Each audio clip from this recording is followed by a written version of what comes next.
हम अपनी मंजिल तक जाने के लिए रास्ते का चुनाव करते हैं जो हमें अपनी मंजिल तक पहुंचता है। सफर तय करके जब हम मंजिल तक पहुंचते हैं तो उसका आनंद ही कुछ अलग होता है। लेकिन क्या हो जब सफर कभी खत्म ही नहीं हो? क्या हो गए जब आपका सफर मंजिल तक नहीं बल्कि मौत तक लेकर जाता हो? हम भी ऐसे सफर पर निकले जो हमें मंजिल तक पहुंचने वाला था, लेकिन हम नहीं। जनतब थे कि यह सट ढक हमें मौत तक ले जाएगा और जिसका सफर कभी खत्म ही नहीं होगा। विनय और उसके 7 दोस्त एक अमीर बाप के बिगड़ैल बेटे थे। उन्हें न तो गरीबों की परवाह थी और न ही उनकी चिंता। वह जो चाहता था करता था, कोई उसका कुछ नहीं बिगाड़ने वाला था। लेकिन कभी कभी ऊंट पहाड़ से नीचे जरूर आ जाता था, कभी जल्दी तो कभी देर से। एक रात विनय और उसके 7 दोस्त पास के एक गांव में गए। गांव में गरीबों के पास अपने मुर्दों को दफनाने के लिए भी जगह नहीं थी, इसलिए उन्हें गांव की सड़क के किनारे दफनाया गया था। इसी सड़क के किनारे एक बोर्ड पर लिखा था कि आओ आराम से सोएं, हम तुम्हें आराम से सोने देंगे। जब विनय और उसके 7 दोस्त वहां पहुंचे तो सबसे पहले उन्होंने उस बोर्ड को फेंका और फिर इन गुंडों का एक समूह जो जीवित लोगों की इज्जत नहीं करता है, मृतकों के साथ भी ऐसा ही व्यवहार करने लगा।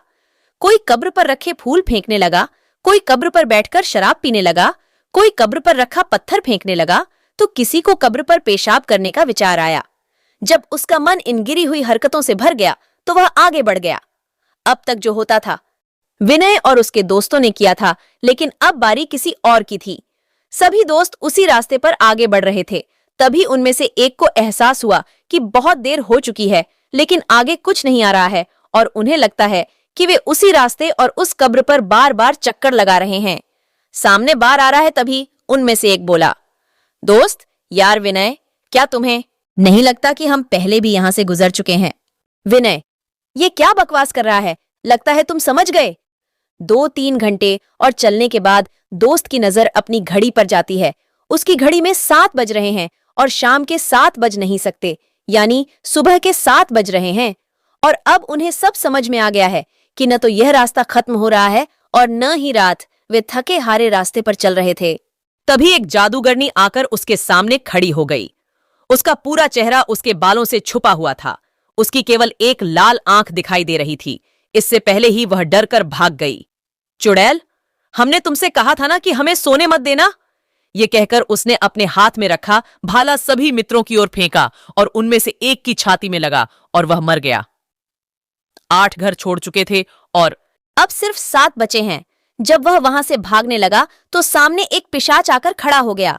उसके चेहरे पर न तो कान था और न ही नाक, उसकी एक आंख और एक मुंह था। तभी पिशाच बोला, हमने कहा कि सो जाओ, कहां था? तभी पिशाच ने अपने दोनों हाथ खड़े कर दिए और देखते ही देखते उसके आसपास के पेड़ उखड़ने लगे और वो पेड़ आकर उन दोस्तों पर गिर पड़े। इस सब के बीच 3 और दोस्तों की मौत हो गई और अब उनमें से केवल 4 ही बचे थे। चारों मित्र तुरंत वहां से भागने लगे। सब थके हुए थे और पीने को पानी नहीं था और रात खत्म होने का नाम नहीं ले रही थी और न ही सफर खत्म होने का नाम नहीं ले रही थी और न ही सफर खत्म होने का नाम ले रहा था। दोस्त विनय, हमने इन लोगों को सोते समय परेशान करके अच्छा नहीं किया, ये हमसे बदला ले रहे हैं। विनय, हाँ, यहां तक तो हर मूर्ख समझ गया है कि ये लोग हमारे साथ ऐसा क्यों कर रहे हैं। कोई उपाय बताओ, नहीं तो मुंह खोलकर ऑक्सीजन बर्बाद मत करो।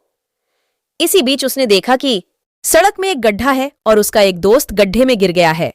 अब 3 मित्र रह गए थे। तभी उनमें से एक मित्र बोला, दोस्त, हम अपनी गलती क्यों नहीं सुधारते? हमने उन कब्रों के साथ जो कुछ भी किया है, अगर हम उसे ठीक कर लें तो शायद हमारी जान बच जाए। विनय, तुम बिल्कुल ठीक कह रहे हो। यह कहकर वे तीनों वापस उसी कब्र में चले गए और उसी कब्र पर फेंके गए फूलों को वापस रख दिया, वहां फेंके गए पत्थर को वापस रख दिया, कब्र पर रखी शराब की बोतल को हटा दिया और उस कब्र को भी साफ किया जिस पर उसने पेशाब किया था। वे यह सब कर ही रहे थे कि तभी एक चुड़ैल आसमान से उड़ती हुई आई और एक को ले गई। अब 2 ही बचे थे। दोस्त, अब हम क्या करें विनय? हमने सब कुछ सुधार लिया है, फिर भी कुछ फर्क नहीं पड़ रहा है। विनय, रुको, तुम्हें याद है पहले हमने वह बोर्ड निकाला और फेंक दिया। दोस्त, हाँ, तुम बिल्कुल ठीक कह रहे हो, ठीक करके वापस रख देते न। यह कहकर दोनों वापस बोर्ड लगाने लगे। तभी वही डायन और पिशाच उनके सामने आ गए और उनकी ओर बढ़ने लगे। यह देख वे दोनों उस पुरानी जगह पर तेज बोर्ड को गाड़ने लगे और इससे पहले कि डायन और वैम्पायर उनके सामने पहुंचे, उन्होंने बोर्ड को पुरानी जगह पर अच्छे से लगा दिया और डायन और वैम्पायर दोनों गायब हो गए। और अब धीरे धीरे आसमान में अंधेरा छाने लगा और सुबह हो गई। बाकी दोनों दोस्त अपनी गाड़ी में बैठकर भाग गए। अब इन सोए हुए लोगों को फिर कोई परेशान नहीं करेगा।